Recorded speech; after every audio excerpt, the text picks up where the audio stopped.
This video will look at the marginal product.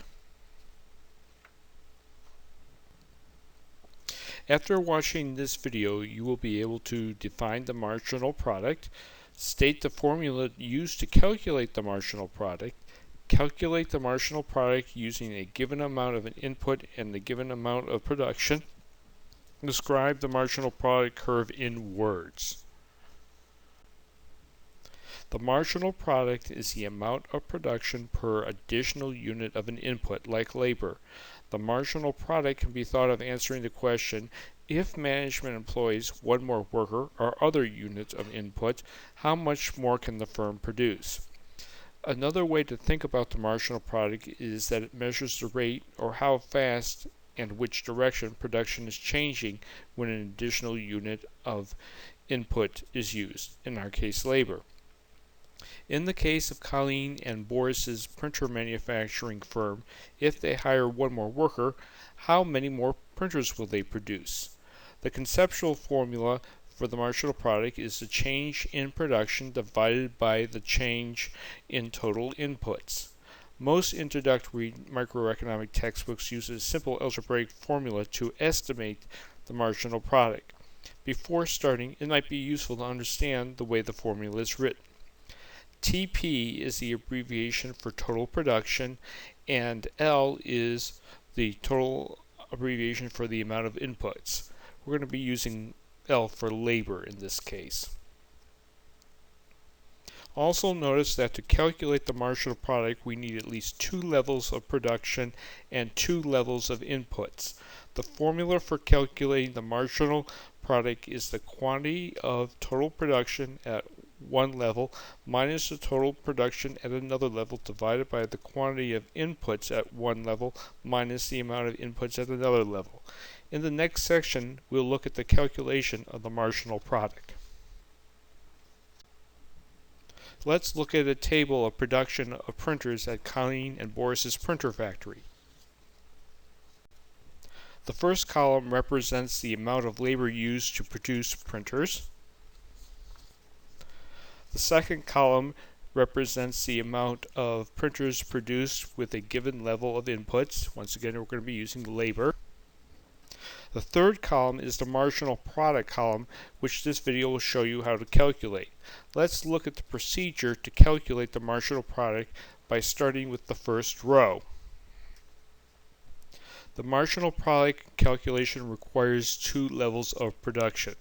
Looking at the first row, notice we have no previous levels of either inputs or total production. As a result, either a dash or an A is put into the marginal product in the first row to show that the marginal product cannot be calculated. Thus, any table of production, the marginal product will always start with NA or a dash to indicate that it cannot be calculated. All rows below the first row can be calculated because there will be at least 2 levels of production and 2 levels of inputs. Let's see about calculating the marginal product for the second row. The second row can be calculated because we have 2 levels of production and 2 levels of labor or input. The formula for calculating the marginal product is the quantity of TP2 minus TP1 divided by the quantity of I2 minus I1. Notice that we need to assign values to both TP2, TP1, I2, and I1. The best way to start this process is to label the values for TP2, TP1, I2, and I1. Let's start by the process by the amounts of total production. Total production 1, or TP1, is generally thought as being the amount of production in the previous row, which is the first row of numbers in this example. So under the column of TP of printers, indicate that the first row of numbers and label it TP1. The production 2, or TP2, is generally thought of being the amount of production in the current row, which is the second row. So under the column TP of printers, locate the second row of numbers and label it TP2. So under the column of printers, locate the second row of numbers and label it TP2. Input 1 is the first amount of labor, or I1 is generally thought of being the amount of labor of the input in the previous row, which is the first row in our example. So under the column labor, locate the first row of numbers and label it L or I1. Input 2, the second amount of labor, or I2, is generally thought of being the amount of labor or input in the current row, which is the second row of numbers. So under the column of labor, locate the second row of numbers and label it I2. Notice that all the variables used in the formula have been identified. The values from the table now can be substituted into the formula. First, let's substitute in the value for TP1. Locate TP1 in the table and TP1 in the formula. Notice that TP1 is associated with the production of 0 printers. Once we've located the value associated with TP1 in the table, substitute it into the formula. In our example, the value associated with TP1 is 0, so substitute 0 into the formula. Next, locate TP2 in the table and in the formula. Once you have substituted the value for TP1 into the formula, you will need to locate TP2 in the table and in the formula.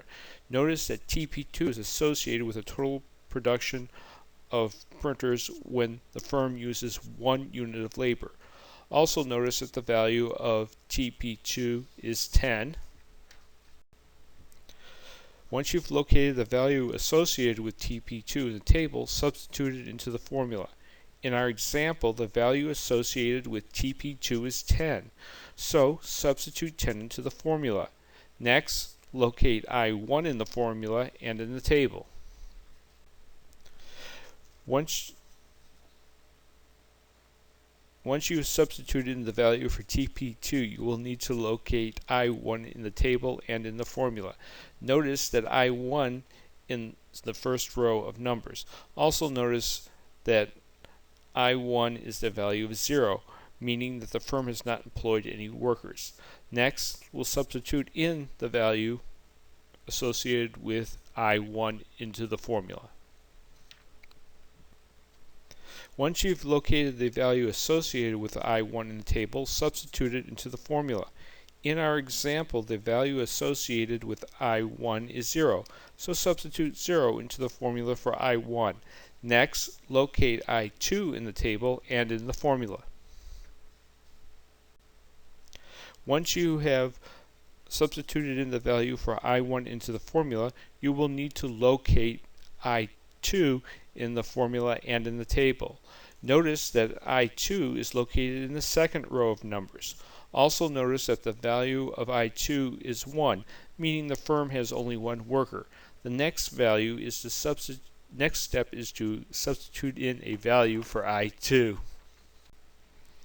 Once you've located the value associated with I2 in the table, substitute it into the formula. In our example, the value associated with I2 is 1, so substitute 1 into the formula for I2. Next, let's look at the calculation part of figuring out the marginal product. All the numbers we need for the calculation are in the formula. The process of doing the calculations can begin. First, subtract 0 from 10.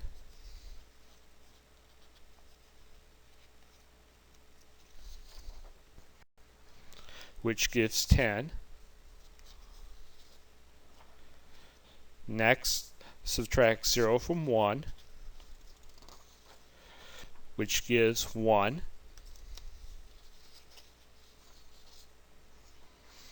Next, divide 10 by 1, which gives 10.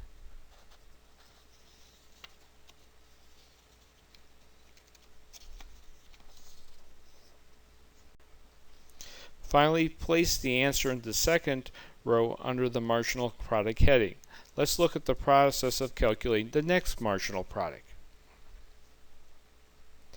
To calculate the next marginal product, it's necessary to move down to the third line of numbers. So let's write the formula for calculating the marginal product. Let's begin the process by identifying which of the numbers of the table will be TP1. Locate on a table where TP was and move TP1 from that line it was on in the previous calculation down one row. Remember that TP2 was on the first line in the previous calculation, so the cell calculation TP1 will be placed in the second row of numbers. The movement of TP1 to the second row of numbers implies that TP2 will also move down one line.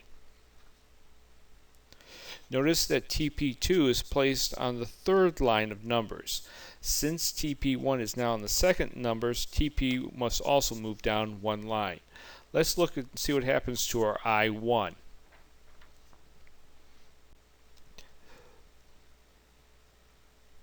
Like with TP1, I1 will move down to the next row and is placed in the second row of numbers under the amount of labor column.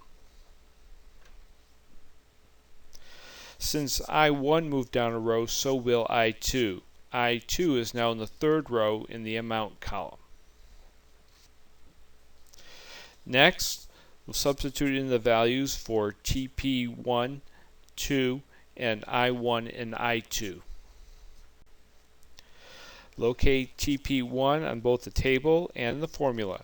Notice that TP1 is now associated with 10 units of output. So substitute 10 into the formula. Next, locate TP2 in the table and in the formula. Notice that 26 is associated with TP2. Next, substitute 26 into the formula.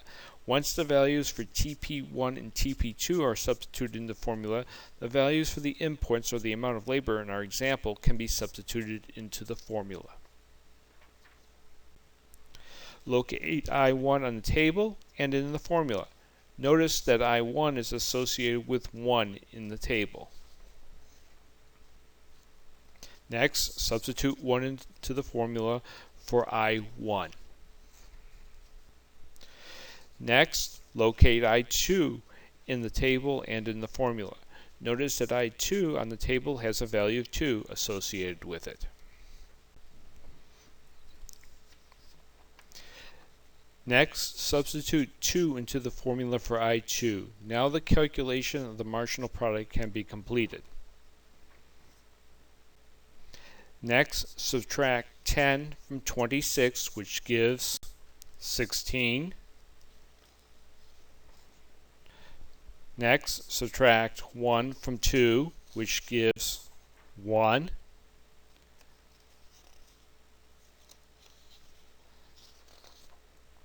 Next, divide 16 by 1, which gives 16.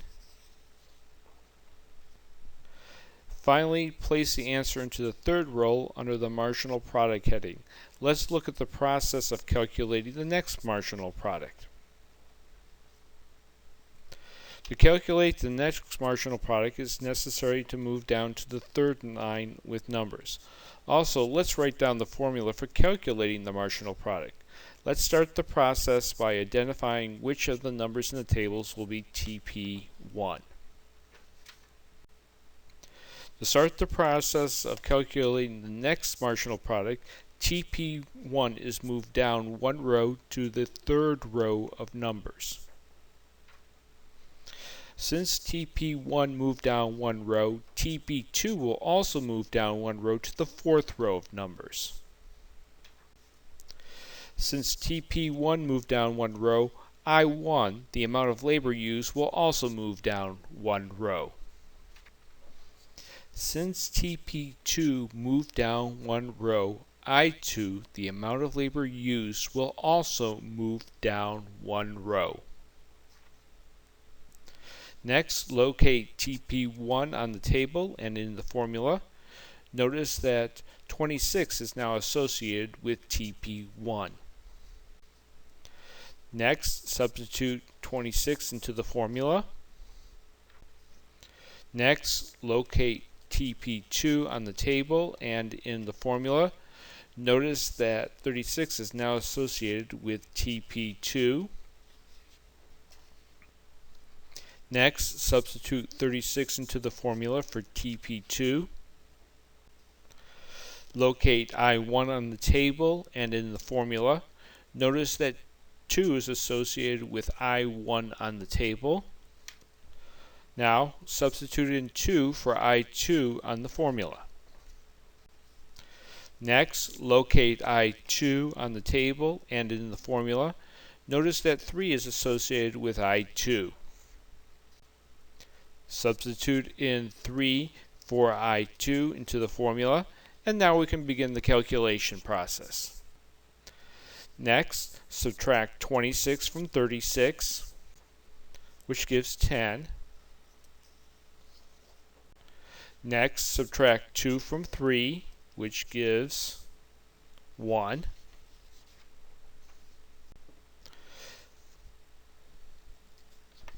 Next, divide 10 by 1, which gives 10.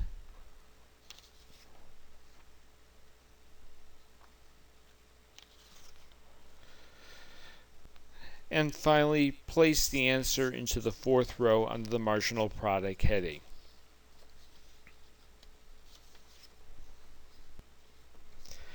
Here's an opportunity to practice the process of calculating the marginal product. Pause the video and print out the table from the website. Once you've printed out the table, fill in the remaining marginal products. Feel free to rewind the video and view the process. Here are the answers to the missing marginal products. Notice that the marginal product declines after an initial increase. Before getting to the details of the marginal product graph, let's take a minute to review the structure of the graph. The horizontal axis represents the amount of labor or the amount of input. The amount of input increases as we move from left to right. The vertical axis represents the marginal product or the marginal production. Notice that the marginal production can be negative. The marginal production increases as we move up the vertical axis. There are two things that the marginal product tells us, either through a table or for the graph. First, there are two things that the marginal product tells us, either through a table or through a graph. At the early stages of production, additional resources, in our case labor, will cause the production to increase. Going from one worker to two workers increases the amount produced significantly. Thus, there's an upward slope of the marginal product curve. After the second unit of the input, in this case labor, is added, the additional units of the input only decrease the rate the additional amount of goods are produced. Actually, this decreases in response to the additional worker. In this video, you learned that the marginal product is the increased total product per additional unit of input by the firm. The formula for the marginal product is TP2 minus TP1 divided by the quantity of I2 minus I1. 3. That the marginal product declines or decreases as the firm uses more of an input.